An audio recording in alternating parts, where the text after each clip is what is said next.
Nadie puede negar que el sector de la programación está en auge y gracias a eso tenemos muchísimas oportunidades laborales que nos permiten llegar a unos sueldos superiores o a tener mejores condiciones. El problema es que muchas veces no sabemos negociar nuestro salario, no sabemos cuánto valemos y puede que nos tomen un poco el pelo las empresas. Y por eso hoy te voy a hablar de todas las empresas en las que he estado, cuánto dinero ganaba y qué responsabilidades tenía.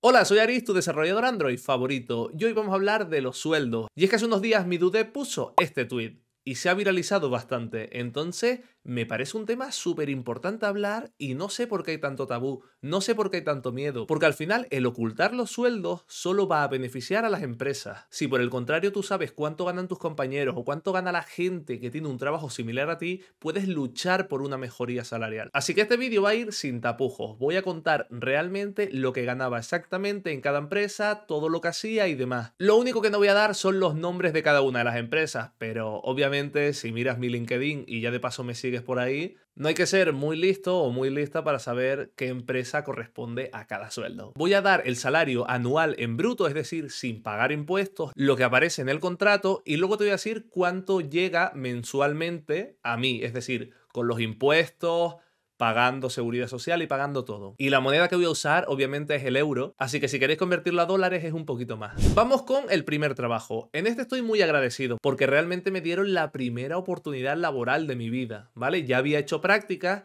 pero aquí me dieron un trabajo entero, jornada completa y un salario que para mí estaba bien, o al menos al principio. Y es que cobraba 17.000 euros anuales, que eso después de impuestos mensualmente se quedaba en unos 1.214 euros al mes. No era mucho, era en Madrid, pero yo estaba contento porque tenía la posibilidad de empezar a ganar experiencia, que es lo más complicado del sector ahora mismo. Esos primeros años en los que te formas, ahí es bastante complicado conseguir un trabajo. Así que yo estaba encantado. Para ese momento no tenía muchísimos conocimientos. Básicamente conocía Retrofit, podía hacer consultas, podía pintar APIs, obviamente con algo de diseño, pero no sabía implementar arquitecturas, no sabía testing, no sabía inyección de dependencias. Vamos, estaba muy verde, ¿vale? Pero fui aprendiendo ahí. Y además mi trabajo principal ahí era trabajar en alguna de las aplicaciones de la empresa, ¿vale? Era una consultora, lo que significa que ellos tenían varios clientes y había que hacerle las aplicaciones a esos clientes. Para dar más información, yo trabajaba solo, es decir, cada persona estaba en un proyecto como norma general. Luego, si tenías algún problema, pues había muchos compañeros que te podían ayudar. Pero básicamente cada compañero era para una aplicación. Y además, para entrar no tuve prueba técnica, ¿vale? Que eso es otro tema interesante. Solo me hicieron unas entrevistas, las pasé y entré. Cuando llevaba más o menos un año, yo empecé a notarme mucho mejor programando. Ya podía implementar cositas, llevaba proyectos más grandes y lo llevaba mucho mejor. Entonces pedí mi primer aumento salarial. Después de pelearlo, hablar con recursos humanos y todo esto, ya sabéis cómo funciona, me lo dieron. Y pasé de 17.000 a 22.000 euros anuales. Esos son básicamente 1.484 euros al mes limpios. Y básicamente es una subida de un 30% dentro de una misma empresa, que para mí eso es mucho. Luego veréis los porcentajes por empresas para que podáis comparar si es una buena subida, una mala subida y demás.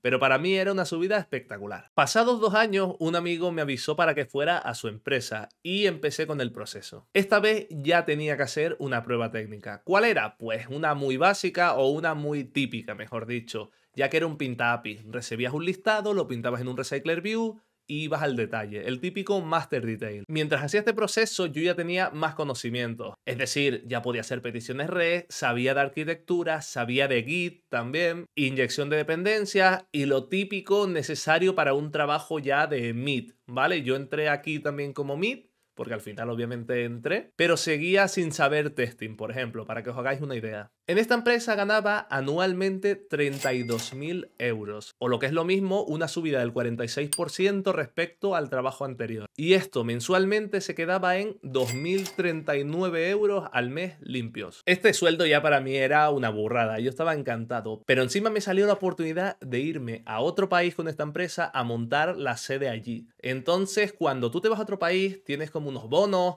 o tienes un pago más, ¿vale? Es decir, te dan para que vivas allí. Así que durante esos 6 meses hay que sumarle al sueldo mensual 1.500 euros limpios, es decir, 2.000 más 1.500, unos 3.500 limpios al mes. Obviamente yo ya tenía un piso en Madrid y cuando me fui para allá tuve que pagar otro piso, así que al final la mejoría no fue tan buena porque había que pagar mucho, pero era una pasada. Pasados casi 2 años decidí dar otro salto porque al volver de México ya no estaba muy contento con la empresa y quería cambiar, ¿vale? Estaba bastante mal humor, estaba muy estresado y quería salir de ahí lo antes posible. Pero hay algo que siempre recomiendo, que cuando estás enfadado con una empresa, cuando no encajas o te quieres ir, no hay que irse enfadado a lo primero que pilles, porque normalmente va a ser peor. Yo busqué una empresa que admirase, una empresa que me gustase mucho y apliqué. Estuve en un proceso larguísimo, ¿vale? Fueron muchas entrevistas y una prueba técnica, que la prueba técnica era bastante similar, ¿vale? Recibías ítems,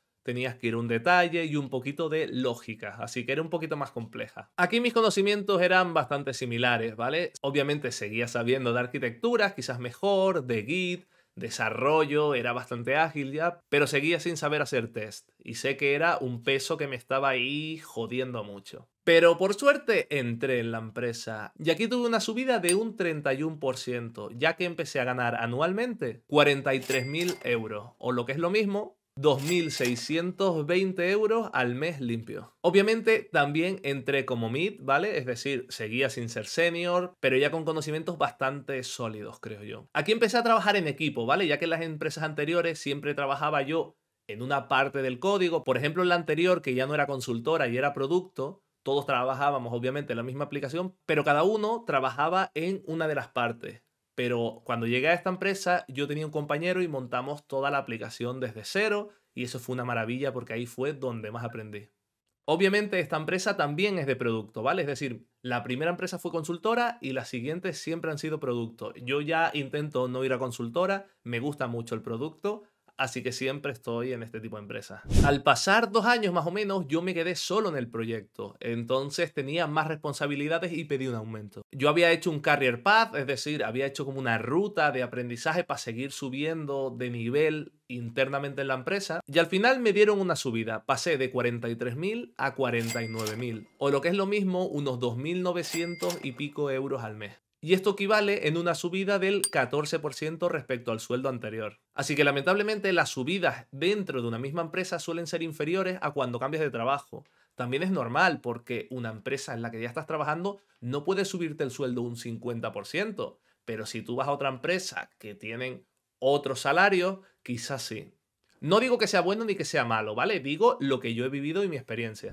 Y ya el tercer año yo seguía solo allí y quería un nuevo reto, quería tener compañeros, quería poder debatir, tener esas charlas técnicas que ahora mismo no tenía. Entonces al final yo estaba notando que en esta empresa me estaba estancando, ya que al estar solo no podía debatir, no podía ver otros puntos de vista. Yo necesitaba un cambio y por casualidad me escribí una empresa, que también era de producto, obviamente. Y esto sí pagaba mucho más. Lo más interesante de esta empresa es que yo pasaba a un puesto de senior muy alto, ya que no trabajaba como tal realizando features, yo no hacía desarrollos nuevos, yo revisaba el código de todos mis compañeros o compañeras, que eran muchos, les ayudaba y luego si había tiempo pues hacíamos mejoras técnicas más al nivel de mejoras, de optimización y demás.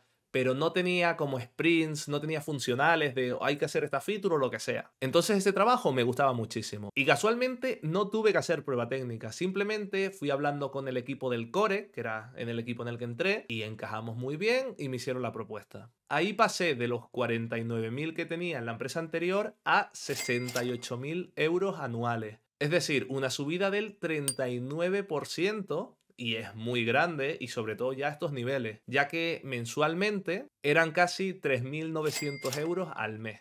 Aquí sí que ya sabía de todo. Aquí sabía de arquitecturas, de Git, de testing, todo tipo de testing, testing de UI, testing unitario, luego de Compose también, porque tenía mucho Compose, entonces necesitaban a alguien que tuviese una base sólida con eso y básicamente no tener miedo a probar cosas nuevas. Entonces llegaba un momento que había un problemón por algún lado, yo me metía, intentaba echar una mano, ayudaba a implementar o entraba con otros equipos y lo que sea. Y fue un trabajo súper interesante que me gustaba muchísimo. Y por causas de la vida, ya sabéis cómo es este mundo startup, pues esa empresa chapó básicamente. Entonces ahí di mi último salto y el actual. Pero de este salto no voy a decir nada todavía, ya entenderéis el porqué, pero vamos a dejarlo aquí. Entonces, como veis, podemos sacar varias conclusiones. Por ejemplo, que el cambio de trabajo puede ser muy beneficioso a la hora de conseguir un aumento, pero no solo vale eso, ¿vale? No solo importa el dinero. Obviamente a nadie le amarga un dulce y todos queremos más dinero, pero hay que tener en cuenta más cosas. Yo, por ejemplo, valoro mucho que se respete mi tiempo. No me gustaría ir a una empresa en la que tengas que estar haciendo horas extras, en las que tengas que quedarte hasta tarde. Todo eso lo veo como una bandera roja enorme y lo intento evitar. Luego las empresas tóxicas o que haya una mala comunicación. Todo ese tipo de situaciones me dan muchísimo miedo. El problema es que es muy complicado saber lo que te vas a encontrar en una empresa antes de cambiarte a esa empresa. Por eso yo sigo una serie de pasos antes de cambiar. Siempre hago muchísimas preguntas, reviso varias webs. Es decir, tengo como mi pequeño protocolo para intentar asegurarme que la empresa a la que voy es buena. A día de hoy no he podido quejarme porque he estado muy contento en todas, pero siempre digo eso, ¿vale? Hay que tener mente fría antes de entrar a una empresa. No te enfades y te vayas a la primera que pilles, porque tiene pinta de acabar muy mal. Así que ahora os lanzo unas cuantas preguntas para que me dejéis en los comentarios. ¿Qué creéis que es lo más importante de un trabajo? ¿Pensáis que vuestro sueldo está acorde a vuestro trabajo? ¿Crees que debería seguir siendo tabú el tema de los sueldos? Déjamelo en los comentarios y si veo que hay suficiente información para sacar una segunda parte, lo haré. Así que recuerda suscribirte y todas estas mierdas y nos vemos en el próximo vídeo.